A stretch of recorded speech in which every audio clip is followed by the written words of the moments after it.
Welcome to the MamasteFit Podcast. Today is our Birth Story Friday episode, and we have Christina, who is one of my doula clients and is going to be sharing her induction birth story where she had an unmedicated birth with a vacuum assist.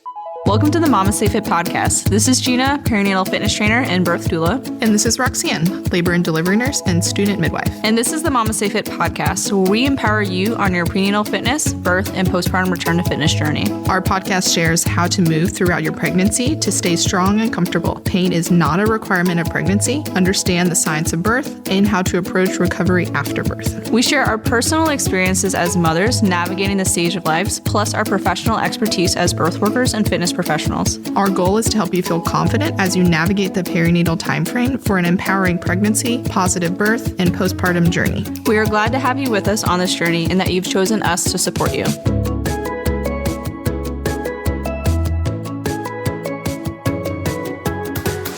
So in today's episode, Christina is going to be sharing her induction birth story. And it was an unexpected induction towards the end of her pregnancy due to potentially some complications with hypertension. And then also she was past her due date. And so for a lot of us, if we are planning to have an unmedicated birth, our goal usually is to have spontaneous labor at home as long as possible, and then eventually show up at our birth location. And so when you're told that you need to have an induction or you're presented with the option of an induction, it can be really hard to navigate that, and it sometimes can be really scary. And so things that I found really helpful for myself during my first birth when I was navigating a potential induction, and things that Christina found really helpful while navigating her unexpected induction, was understanding what all of your options are and understanding what those options mean. And so sometimes there's a lot of fear associated with Pitocin. Sometimes there's a lot of fear or unknowns associated with different interventions during induction.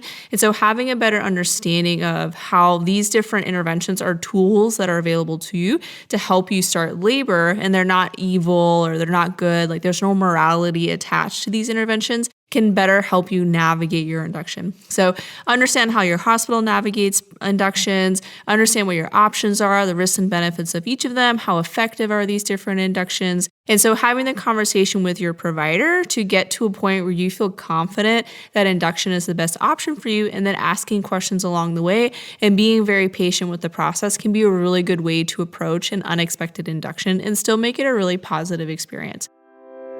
Let's take a quick break to share about our birth story sponsor, Balbay. Balbay is a perinatal company that intentionally designs support wear for your pregnancy, birth, and postpartum. Balbay was founded by a physical therapist and creates support bands, support leggings, bralettes, and other clothing items to support your entire perinatal journey.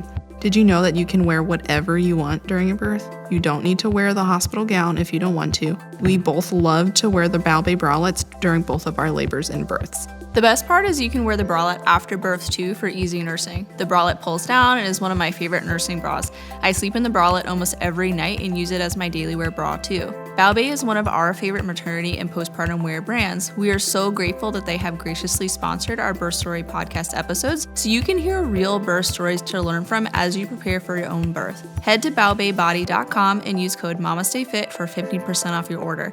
Thank you, Balbay, for supporting us throughout our motherhood journey. Thank you, Christina, for being here to share your birth story. So to start, can you tell us how your pregnancy was and how you prepared for your birth? Sure. So my pregnancy actually wasn't too bad. I never actually had too bad of nausea or anything. I had tons of food aversions and then just kind of lots of headaches and fatigue. I feel like that's pretty common. So overall, it wasn't too bad, I think, in the grand scheme of things. I think you hear a lot about really rough pregnancies, but mine wasn't too bad. So when it came to kind of preparing for birth, I felt like I really had to prepare myself because you can't expect what your pregnancy is going to be like. I don't think you can really expect what your birth is going to be like. So for me, a big thing is researching your options, researching what can happen, what kind of interventions happen, and then what your pregnancy kind of looks like in those last couple weeks, especially when it comes to monitoring at your doctor's office and things like that, and how quickly it can kind of turn into an induction or maybe like a C-section, depending on how baby's doing and how you're doing. So for me, a big part of that was hiring a doula and kind of getting involved with MamasteFit so that you guys were a resource for me.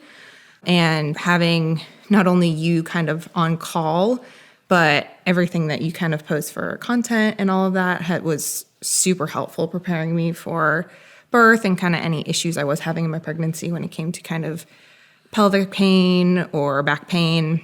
A lot of those videos are super helpful. I tried to stay relatively active through it. I mean, I was so tired in my first trimester that it was just so difficult to really get in a workout every day, like a solid workout. But I did stay I would go on walks every day. I'd go on hikes with my husband. And I think that really helped. And yeah, so having you guys kind of around helped me a lot. Your birth class, I feel like it's not one of those, quote, traditional birth classes that you would see at a hospital. I think it was better. It provided a lot more information for me and my husband. Like, he really needed to know what was going on. He needed to know what kind of options there were, what was going on with the baby, what was going on with my body, because I can't imagine just going into that without that information for me or my husband.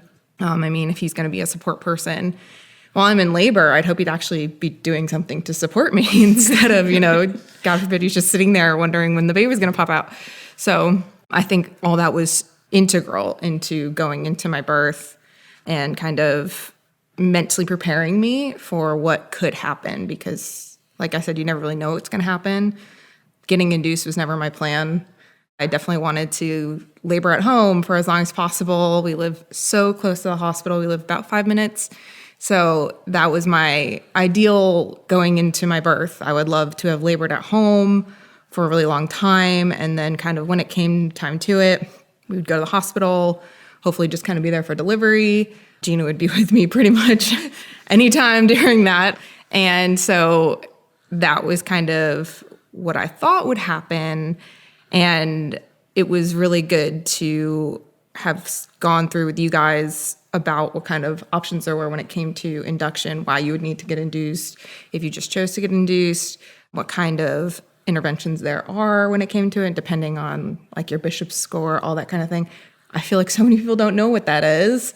And so when my plans changed and I got induced, I knew what my options were. I knew what I could do. I knew what I could say no to. I knew what I was comfortable with. My husband knew what was going on. My husband was able to support with that decision the whole time because he learned about all of this with you guys. So I think that was a really big part of my prep.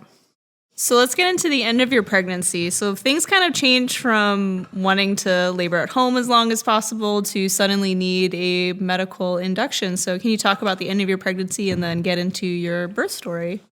Yeah. So the end of my pregnancy, I went over 40 weeks. That is not surprising, I think, but they kind of had me going 2 times a week for appointments. And just to monitor everything, I got that ultrasound that would check everything at my 40 week. They said everything looked great. Baby was in position. Everything was on track. Like I said, I had a really pretty easy pregnancy, healthy, no issues. But then I went in for an appointment when I was over 40 weeks and I had a high blood pressure reading. And they pretty much didn't even finish the appointment. They just said, hey, you got to go into the hospital right now. We need to monitor you for the next couple hours. Expect to get induced tonight.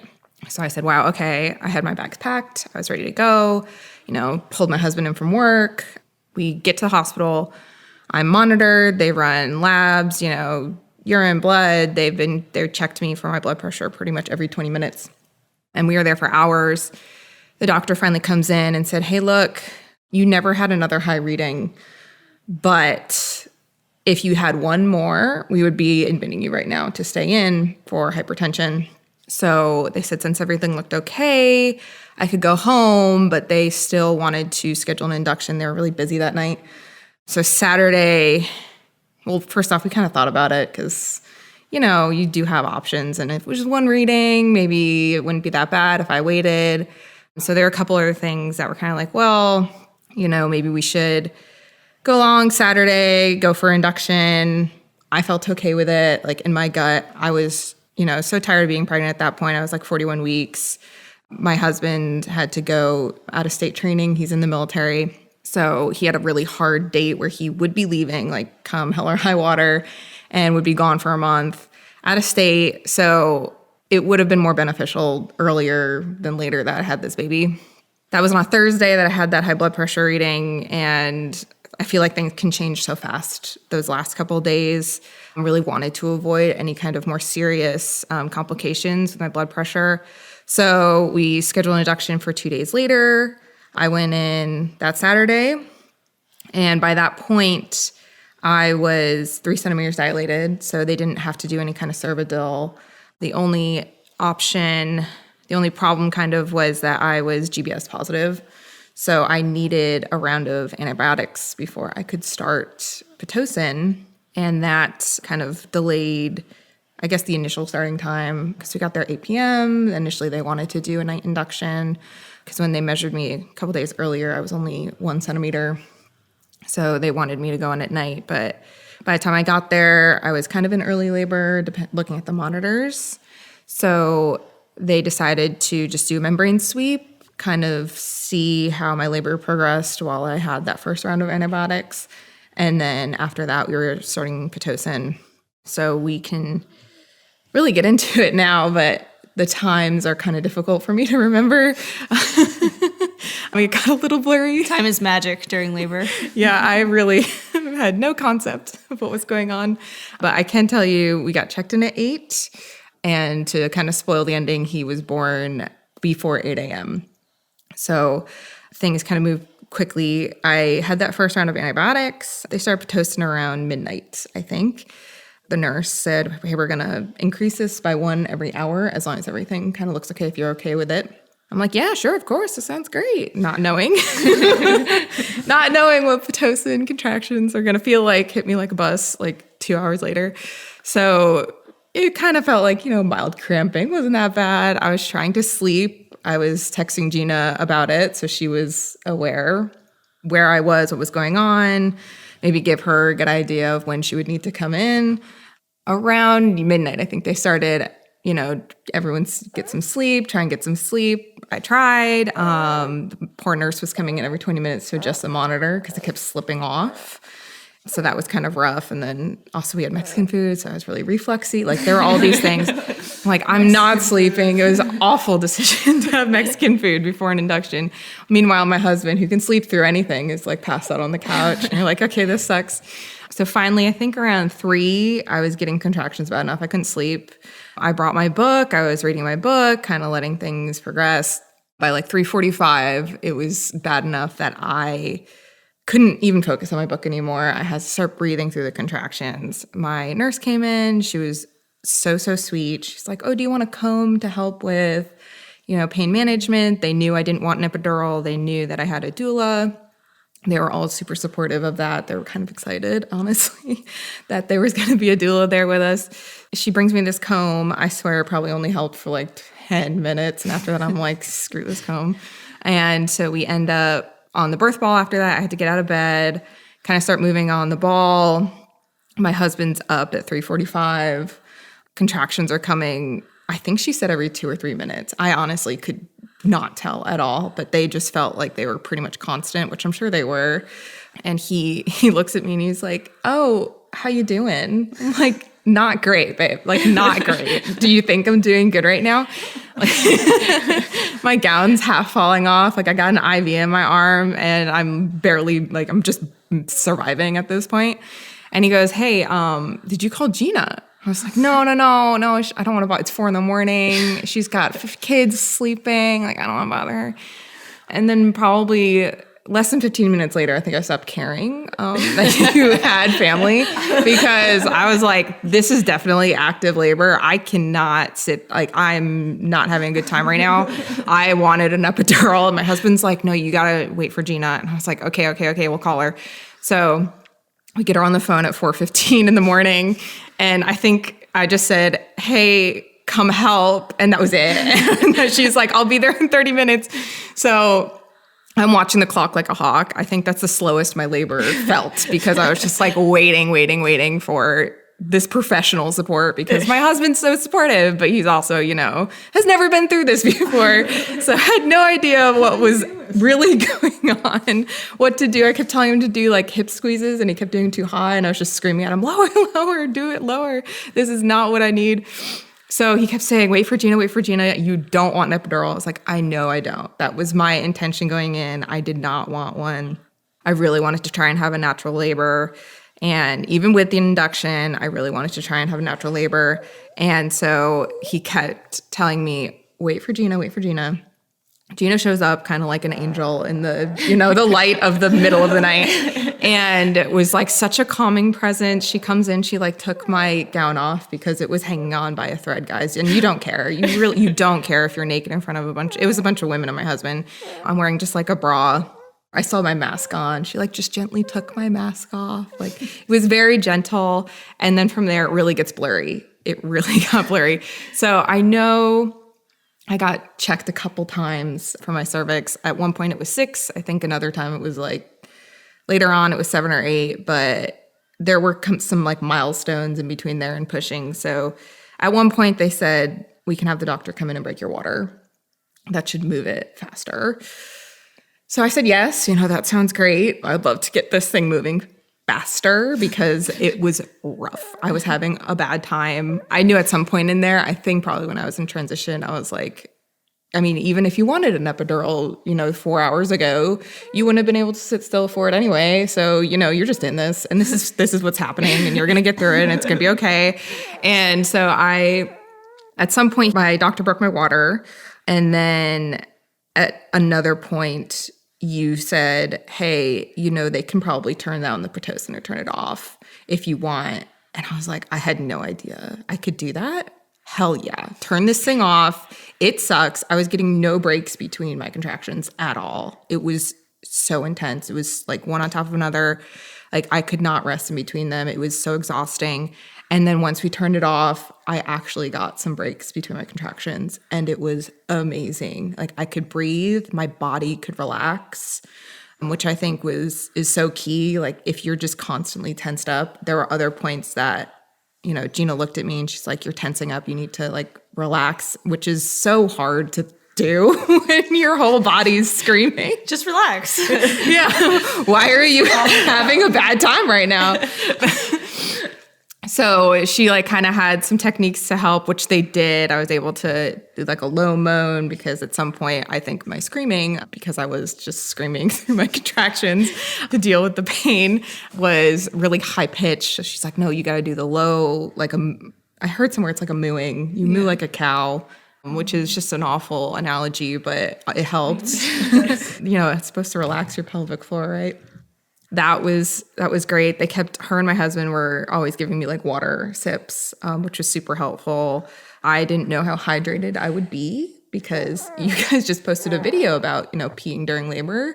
I was just on the bed peeing during labor. There's no way I was able to make it to a toilet. That was not happening. Like a contraction was hitting and things were just happening and, it's fine. They had so many things and I was on the bed. It wasn't like they had to mop up the floor or anything. So it wasn't that bad, but that was not something I would think would happen. Everyone talks about like pooping during labor. And for some reason, I didn't think about peeing myself during labor. I don't know why I didn't. It feels like so, of course, you're going to pee during labor. Why wouldn't you? But they were giving me water. There were a couple times, I don't remember who. It was either you or my husband were giving me like hip squeezes or massages, or at some point there was like a cold compress. I'm saying this because my eyes were not open. I do not know who was doing these things. Could have been a nurse. We'll give your husband credit. He did have a very strong, firm hand to squeeze. I squeezed a nurse's hand at some point, and it was not it. It was not good enough. It was too small, too delicate, so nice and soft. And I was like, I need like a boulder for a hand. That was my husband's. So that was very helpful. Yes, very firm. That wasn't going anywhere. It was almost like an arm wrestle. Like he wouldn't let me move it too much, which is what I needed. I needed like a a point of contact where I could kind of move my body off of, because I was pretty much on the bed on all fours. At some point, I had my face against like a peanut ball. I felt my nose kind of hurt the next day from like pushing my face against it. So that was interesting. But I was on the bed pretty much the whole time, my all fours. I had an IV in this whole time, which I obviously completely forgot about. I had a bruise for like 2 weeks on my arm from just like kind of ripping that IV around. They also kept trying to keep a pulse ox monitor on my finger, and it kept slipping off. So at one point where they were just like, it's okay. You don't need that anymore. And apparently throughout the entire time they were trying to monitor baby's heart rate, and there was no way a band was staying on my belly at that point. I was moving so much. And my nurse, again, Angel, that's okay, mama. You just move however you want. It's fine. Don't worry about us. I was like, okay, cool. Give me that green light. I don't care about you guys. I'm just going to do me. It's fine. You can figure out the rest because I'm really phoning in on this. So she was like holding the monitor. They took it off of the strap and was just holding on my belly the entire time. She would... bless this nurse. I was telling a friend this, and she's like, I wouldn't want that. I was like, I had no idea she was there. It was like a hand constantly in the corner of my vision. She wasn't touching me. She wasn't like obstructing anything, but they wanted baby's heart rate. That was the best way they were going to do it while I was laboring the way I wanted to labor. So that was really helpful. She was just moving around with me, and it was good they had the heart rate monitor, because when it came time for me to push, I have no idea how long I was pushing at all. My husband thinks it's about 40 minutes, but of course he's not watching the clock. So all I remember really is at some point he moved from holding my hand to holding one of my legs. Gina's holding the other leg. Her and the nurses are kind of telling me what's best for me to push, how I should hold my legs. It was super helpful. And like how to bear down. And while we're doing that, on my last 3 contractions, by the time the doctor came in for me to actually deliver, my baby's heart rate dropped on 3 contractions. I think his head was like right there, it sounded like, according to my husband. And the doctor looked at me and he goes, I'm recommending to get a vacuum to help him out. He had to go through the side effects, obviously, which I already knew. Like, I remember in the moment. Also, this is probably the only time I really made eye contact, because I was like, I need him to know that I'm focusing and I'm hearing him. He's going through the side effects and, what could happen. And all I remember when that was happening was I wanted to yell at him. I already know what they are. I went through the class. You did yell at him. For Dr. Nance. He's a great guy. You're like, I know. Just do it. It's fine. Get this baby out. Because I was like, I know what they are. I went through the class. Like, you don't have to tell me. You're wasting precious time. Just get him out. Like, I don't need to hear the explanation. I educated myself, please. So, yes, I definitely did scream at him. And I remember my husband, at first I started with a nod, and my husband just looks at my doctor and goes, oh, she said yes. And I was like, yes. Really wanted him out at that point because it was a lot of pain. And so he goes, okay. So I never even saw what the vacuum looked like. Next contraction, apparently it was hooked on my little guy's head. Next contraction, I start pushing, and I just felt him like pretty much yanked out is what it felt like. Because after that, pain kind of stopped. I didn't really notice the pain of a tear, really, because you're just like, it all hurts. You don't really know what's going on. But they put him on my chest, and I remember the sun was up, so that's the only way I can know what time it was. The sun was rising at this point.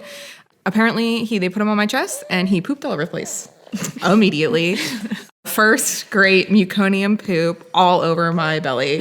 So the nurses were trying to clean it up. I didn't know that he did this until I'm holding him. He's on my chest. It's very nice. And I look at my hand and I said, is that poop? And Gina said, oh yeah, he pooped on you. So blissful. It's so wonderful, everyone. There was so much poop. Luckily, they cleaned it up. I feel like the nurses didn't want me to know, because who wants to know that they just have poop all over them? No one does. But I mean, you don't care. I didn't care. I was, yeah. And I'm just like, on cloud nine, so happy that he's out, that I'm not in labor anymore. So happy I'm not feeling those contractions. So like overjoyed that he made it safely, because there was so much anxiety for me in the last couple weeks about his movements and making sure that there were kick counts were hitting where they should, that he was doing his normal movement patterns. If I had a cold drink and I didn't feel him, what does that mean? Like, do I need to go to the doctor? Because they always say, go if you're not sure. It's better to be safe than sorry. You hear like one bad horror story and that's all that plays on repeat in your head. So he was here, he was happy, he was safe. And Gina, part of her doula experience is birth photos. And you can read it all over my face in these pictures. Like the relief, the happiness, like the pure joy and love is so amazing when he finally made it. But like I said, I never saw that vacuum. I was 100% on board. My doctor, was doing his due diligence, telling me what was going on.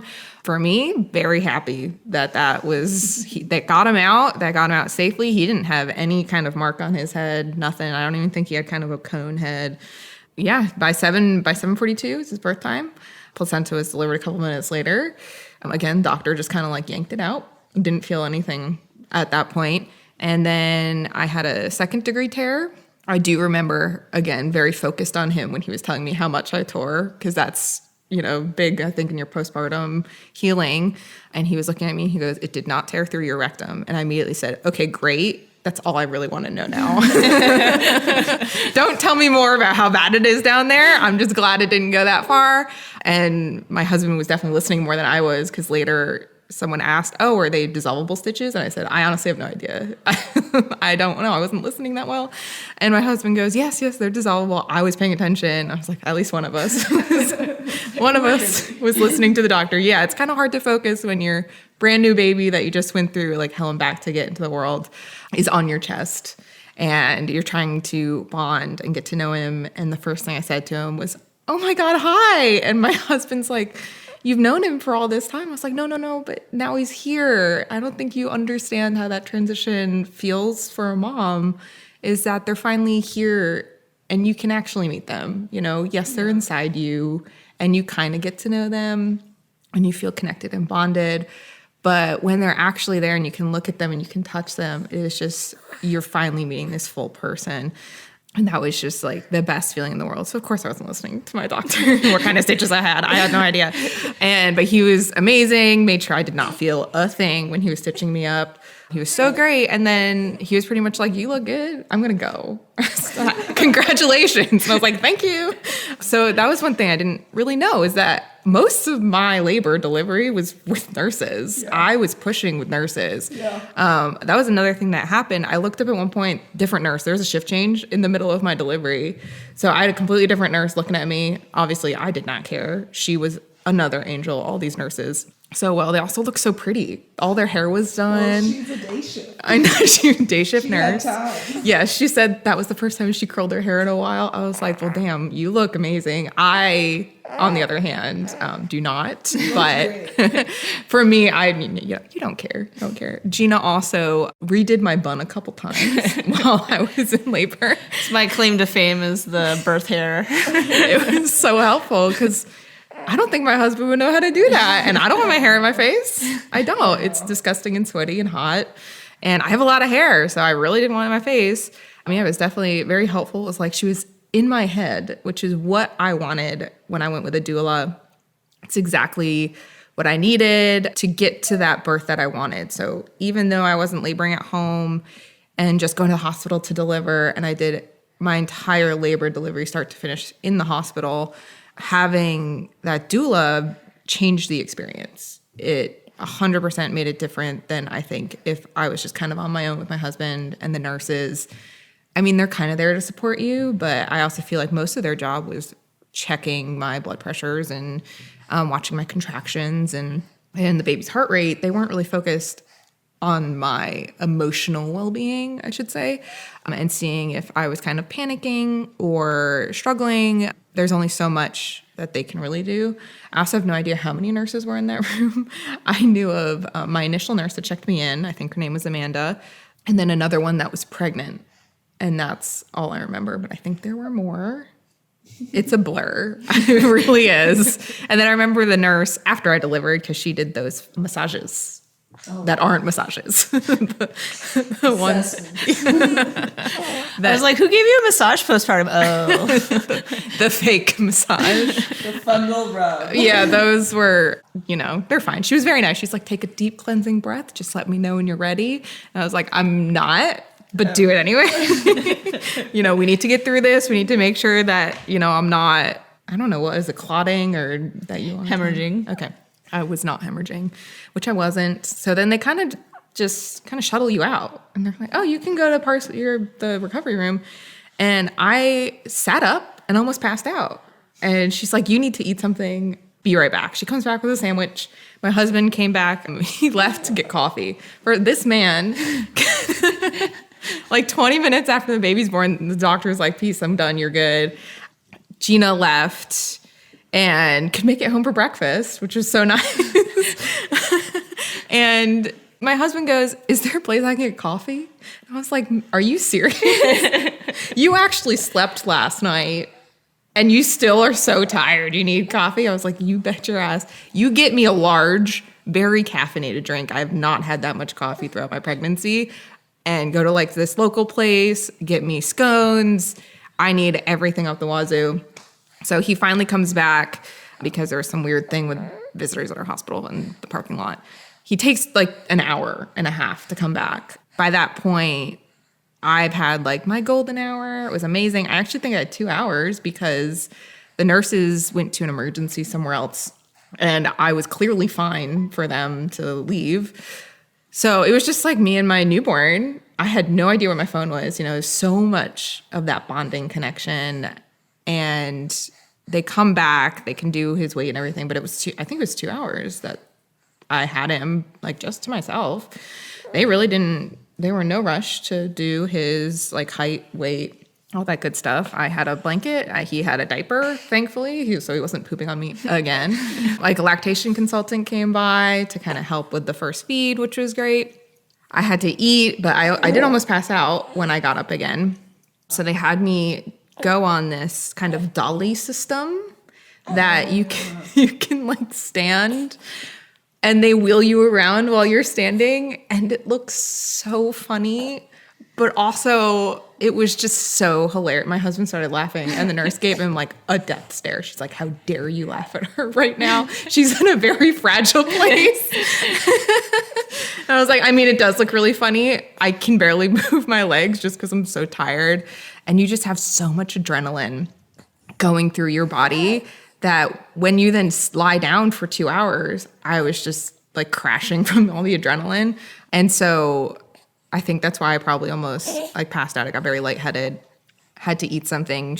But this thing was to make sure that if I did pass out going to the bathroom, that I was kind of protected in this guarded gate. They kind of have like a gate that goes up. Very funny looking piece of equipment. So would you have an unmedicated birth again? I think so. My mother-in-law asked me the same thing and didn't believe me when I said, yeah, I felt amazing after that birth. I don't know if it was the hormones or, it is hormones, but I was like raring to go. I was so good. Of course, you still have, what's going on downstairs. We don't want to talk about what that was, but you're swollen and you have stitches and you're bleeding. But other than that, like I was able to walk around after the fainting spell kind of passed and I ate something and got some rest, but I could walk around. I was able to like take a shower, and they had me leave 24 hours later. And most of that I think was honestly because my son needed assessments that they do at like 12 and then 24 hours after birth. And then I was good to go. And I think for a next one, I would definitely do unmedicated, especially if it is shorter, because from active contractions to when he was born was less than 4 hours. That seems pretty doable. I was very nervous going into it because my mom kept telling me she had a 26-hour labor with my older brother. And all I heard was, it was awful. It was awful. They wouldn't let me have an epidural, blah, blah, blah, blah. Like, I feel like a lot of boomers kind of have the same story. But it was very scary for me to go into that thinking I might have like a 20-something hour labor. That's really hard, I think, to go that long. So having like a 4-hour one was a lot better, especially thinking about another birth. Yeah, I think I will. It was empowering, honestly. I mean, you guys know, you've done it. And after that, I feel like I can do it. I could do anything. And I could proudly say that that was like the best thing I've ever done. Like before that, it was, oh, my degree, or, you know, this job that I did, this project I worked on. And now it's like, oh, I gave birth like unmedicated. It was amazing. I can do anything now. That was like the best thing I think I've ever done. It was great. And I feel like I had a really good recovery because of it. Maybe not directly, but I think it just helped. The mentality of it all was really good going into it. So I think leaving my delivery and going into that 4th trimester helped, because going into it, I just wanted to be as natural as I could be. And I was pretty much, yeah. Do you have any advice for our listeners who may be looking at getting induced due to a complication, or selectively getting induced but wanting an unmedicated birth? Like, do you have any tips for them? Yeah, so for me, a big part of it was knowing what my options were, knowing what kind of knobs they can turn for your induction. For some people, they just need their water broken and their labor kind of goes from there. So for me, knowing what kind of options there were was super helpful, so that I wasn't sitting there confused if they were saying, hey, we want to do this, and I didn't know what it was. So after kind of educating myself and knowing all of that, and knowing that I was supported in going in for an induction, I was very happy with it. So that would be kind of my recommendation. If you have a good support system, if you want to get induced for non-medical reasons, you just kind of you're done being pregnant and you just want to get induced, I think if you're happy with the decision, your support system should be supporting you, should be helping you, and agreeing that if that's what you want, if that's what's best for you, for your family, for your baby, you got to kind of trust your gut and go for it. That's kind of the only way I felt okay going in for it, because it wasn't what I wanted initially, obviously, but you know, plans change, and I think you have to be flexible and knowing that it's never going to go exactly the way you want. So for me, knowing my options, having a doula there was huge. The biggest thing I think I could have done for my pregnancy and my birth was my doula, so that I knew I had that support there and they're focused on me. So yeah, now I'm going through labor in the hospital from start to finish. It could be a really long process. That's something that scared me too. You don't know how long it's going to take. And having that support was just pivotal in me knowing that, you know, I can do this. I can go in and I can have the birth I want. I can go on medicated as long as I have this support. So a lot of it is mental, and knowing that, you know, this isn't what I wanted, and that's okay. And my plan changed, but I still have all these other tools in my toolbox that are going to get me to the goal I want. So, well, thank you so much for sharing your birth story with our listeners and for allowing me to be a part of your birth. Yes, I wish I could say I was going to be here for my next one, but there's no guarantee since we're military. So chances are we could be moving again. But I mean, if I am, you already got a job. Sounds good. I'm going to hold you to it. So during Christina's birth, her provider recommended using a vacuum assist during her pushing phase. And this is due to after 3 contractions, her baby's heart rate was down and taking a long time to recover. And this could be a sign that baby potentially is not tolerating that pushing anymore and needed to be born sooner rather than later. Her provider did a great job of trying to educate her and consent her before using the vacuum on all of the risks and benefits of using the vacuum. But Christina did take our childbirth education, and where we went over what a vacuum is and some of the risks and benefits of using it and when they would potentially offer it. So she felt well informed when it was offered on that decision and was able to make an educated decision on that option. So I always kind of advocate for asking your providers about vacuum, forceps, episiotomies during a prenatal visit so that you can fully understand the risks and benefits, and it's not during a stressful time of your baby's heart rate being down and you have to decide really quickly if you want to use this as your provider is like spewing information at you. Learning these risks and benefits prior to labor starting is really beneficial. With a vacuum, it is important to know they're not pulling and yanking your baby out, although it may feel that way. They're just gently guiding the baby, hopefully underneath that pubic bone, to help them be born. You are still pushing during the process of the vacuum or a forceps. They're just helping give baby a little extra oomph when you push. If you have any questions on pushing or pushing interventions, check our childbirth education where we go over stuff way more in depth, or ask your provider. So thanks for joining us today and listening to this episode. If you want more support throughout your pregnancy, join our prenatal fitness and, again, our childbirth education offerings. If you need some more support after birth, join our postpartum fitness programs and education courses. And if you are a professional, we offer birth worker and fitness trainer courses so you can learn from us while earning CEUs. Explore all of our courses on our website at MamasteFit.com. If you enjoyed this episode, please follow our podcast to be notified when we release new episodes. Leave a review and share with all of your friends and family. We release new episodes every Wednesday and new birth stories every Friday. The MamasteFit Podcast Birth Story Friday episodes are sponsored by Balbe, a perinatal clothing company that supports your pregnancy, birth, and beyond with their expertly curated support wear garments. Use code MamasteFit for 15% off your own order.